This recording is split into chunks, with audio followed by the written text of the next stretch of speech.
জয় গুৰু শংকৰ সৰ্বগুণাকৰ যা কেৰি নাহি কেও পাওঁ তোহাৰি চৰণৰেণু শতকৌটি বাৰ এক কৰোহো প্ৰণাম। আজি আমাৰ মহাপুৰুষ শ্ৰীমন্ত শংকৰদেৱ গুৰুজনাৰ তিৰুভাৱ তিথি। সেই উপলক্ষে আজি আমাৰ লাচিত নগৰ ৰাজহুৱা নামঘৰত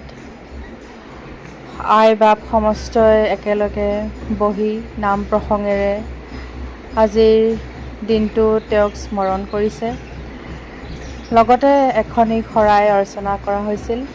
তাৰে কিছু মুহূৰ্ত আপোনালোকৰ ওচৰলৈ মই মোৰ ভিডিঅ'ৰ জৰিয়তে আজি প্ৰেৰণ কৰিছোঁ। প্ৰভু ভগৱন্তই সকলোকে সুমতি দিয়ক, সকলোকে কৃপা কৰক, তাৰেই কামনা। এয়া আমাৰ ভাইটিক দেখিছেনে, কি ধুনীয়াকৈ শংখ বজাই আছিলে। তাল, নেগেৰা, দবা, শংখ এই বাদ্যযন্ত্ৰৰ ধ্বনি লগতে সকলোৰে মুখে মুখে হৰিনাম, প্ৰভুৰ কীৰ্তন। হয়তো প্ৰতিজন অসমীয়াৰ মুখে মুখে এই হৰিনাম একেবাৰে স্পষ্ট। সঁচাকৈ বৰ ভাল লাগে যেতিয়া আমি নামঘৰলৈ যাওঁ।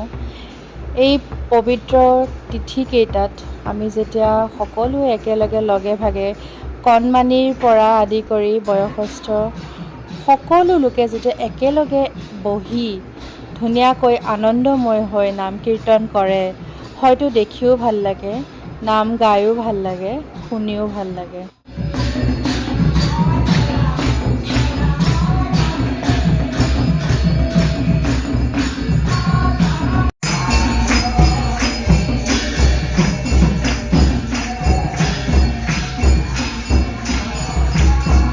কণমানিজনীলৈ মন কৰিলেনে, কি ধুনীয়াকৈ সুন্দৰকৈ চাপৰি বজাইছে। অকণো ভুল নোহোৱাকৈ তাই চাপৰি বজাইছে। সঁচাই দেখি সঁচাকৈ আমি বহুত আচৰিত হ'লোঁ। সকলোৰে মুখে মুখে কেৱল তাইৰে নাম আৰু দেই। আমাৰ আজি সৌভাগ্য, সঁচাকৈ আমাৰ আজি বুলিয়ে নহয়, প্ৰতিটো অনুষ্ঠান আমাৰ লাচিত নগৰ ৰাজহুৱা নামঘৰৰ প্ৰতিটো অনুষ্ঠানতে আমি এই আইগৰাকীক সদায় পাওঁ।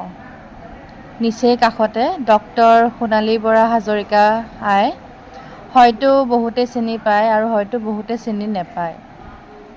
তেওঁৰ বিষয়ে হয়তো শেষ কৰিব নোৱাৰিম এই ভিডিঅ'টোত। তথাপিও যিসকলে জানে তেওঁলোকেতো জানেই।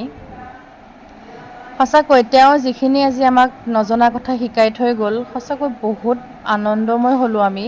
আৰু তেওঁক আমি প্ৰতিটো অনুষ্ঠানতে যে আমাৰ মাজত পাওঁ, সঁচাকৈ বৰ ভাল লাগে দেই।